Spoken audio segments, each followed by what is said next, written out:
এই চ্যানেলে সকলকে স্বাগত। ছোটদের ভালোবাসা, বড়দের প্রণাম জানিয়ে আমি আবারও আজকে একটু অনুরোধের ভিডিও এনে হাজির হয়েছি।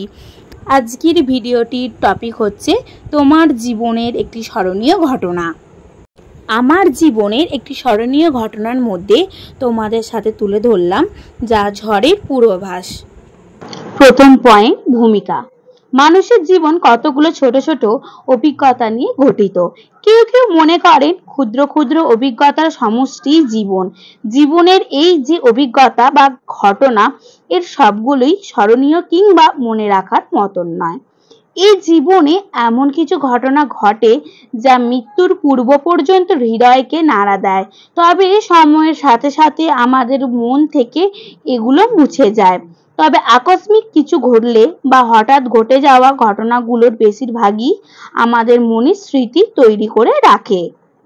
পরবর্তী পয়েন্ট, সেদিনের কথা, ঝড়ের পূর্বাভাস। আজ এমন একটি ঘটনার কথা বলবো।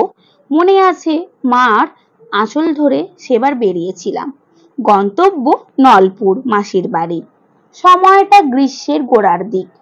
আদর পর আপ্যায়নের মধ্যে বেশ কটা দিন ওখানে কেটে গেল। চলে আসার দু একদিন আগে কথা, মা আর মাসির সঙ্গে বেরিয়েছিলাম মাসির বন্ধুর বাড়িতে। বাড়ি অদূরেই, চাঁদপাড়ার ওখানে। ফিরতে একটু দেরি হয়ে গেল। ফেরার পথে টনক নড়ল এক পোঁচ কালো রং, যেন গোটা আকাশকে গিলতে আসে।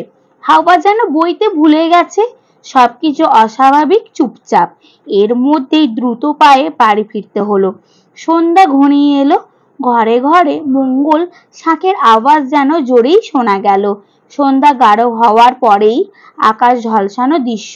করকর কড়াক প্রথম বাসটা পড়ল। পরবর্তী পয়েন্ট, ঝড়ের শুরু। ভয়ে সবাই ততস্থ। গ্রামীণ জীবন, দু একটা পাকা বাড়ি বাদে সবই তো মাটি। ঝড় যদি মারাত্মক হয় তো সেগুলো পড়তে কতক্ষণ? এর মধ্যে অজস্র কাজের খবরদারি শুরু হয়ে গেল। সবাই চায় শুধু বৃষ্টি হোক, তাহলে বিপদের ভয় থাকে না। ইতিমধ্যে কি থেকে কি হয়ে গেল। সন্ধ্যা শেষ হয় রাত্রিটা তখন সবে ধরেছে। হঠাৎ প্রবল বেগে ঠান্ডা হাওয়া বইতে শুরু করলো। হাওয়ায় সোদা গন্ধ, তারপর দমকা হাওয়া। হাওয়ার প্রচন্ড দাপটে উঠানে নারকেল গাছের মাথা নুয়ে পড়তে লাগলো। পরবর্তী পয়েন্ট, ঝড়ের তাণ্ডব। শুরু হলো ঝড়। প্রবল বিক্রমে পথের ধুলো ঘূর্ণিপাক হয়ে উড়তে লাগলো। পথে জমে থাকা শুকনো পাতা উড়ে উড়ে ঘরে ঘরে ঢুকতে লাগলো। হঠাৎ তীব্র শব্দ ও পাশের গোলাটা ভেঙে পড়ে গেল। ছুট ছুট ছুট, ধানগুলো বাঁচাতে হবে। অর্ধেক বাঁচলো, অর্ধেক কোথায় উড়ে চলে গেল। ইয়াকুবদের চালঘরও ভেঙে পড়েছে। আমাদের নারকেল গাছটাও পড়বে পড়বে করছে। ঠাকুর মশাইয়ের গোয়াল ঘর বিপর্যস্ত।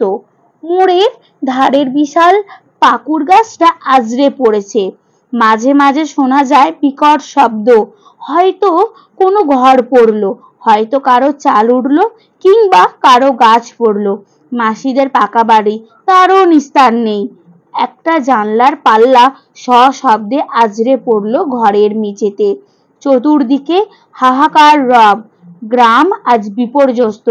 আমি মায়ের কোলে চুপটি করে লুকিয়ে ঘুম ভাঙানিয়া সৌসরব শুনছি।